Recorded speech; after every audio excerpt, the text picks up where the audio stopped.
Welcome to another desktop chat with Mr. T. Today's topic is once again iPad usage. Let me throw a couple of scenarios out at you. First scenario, you have a friend and you're walking through the store and you say, boy, I'd really like that candy bar, but I don't have any money. So your friend says, just throw it in your pocket and steal it. Can you do it? Certainly you can. Is it the right thing to do? Of course not. Your parents, you turn 16, your parents give you the keys to the car for the evening. First time out. First time that you get the responsibility of having the family car. Mom says, you can drive it around town and use the car all you want, but I do not want you going to Houghton tonight. Pick up a couple of your friends, they say, hey, let's go to Houghton tonight. Can you? Of course you can. Should you? Of course you shouldn't. Just because you have the ability to do something doesn't mean it's the right thing to do. The digital world is no different.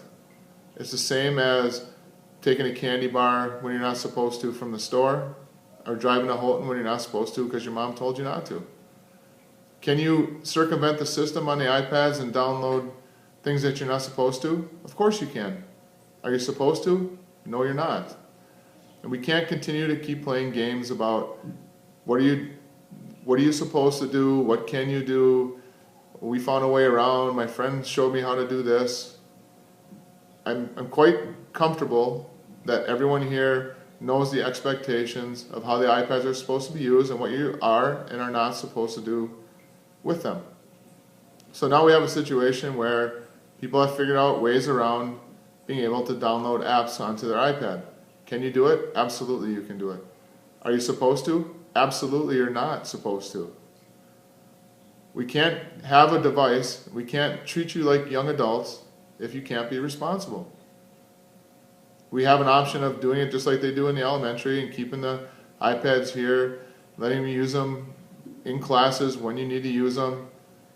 But I'd rather not treat you like children when in fact you are young adults.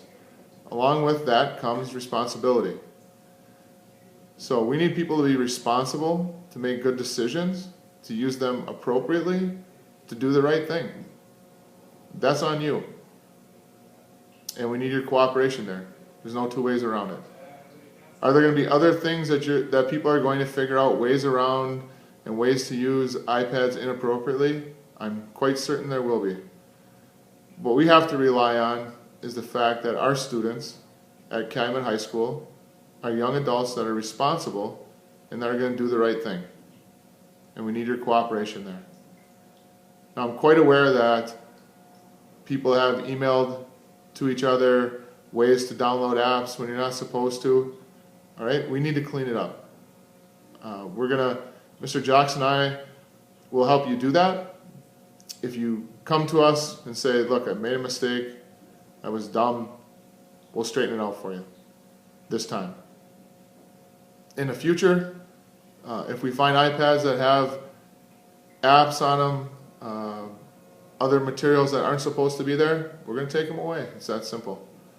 We have to administratively be responsible for what you have in your hands, and you have to, as a student, be responsible for using it properly.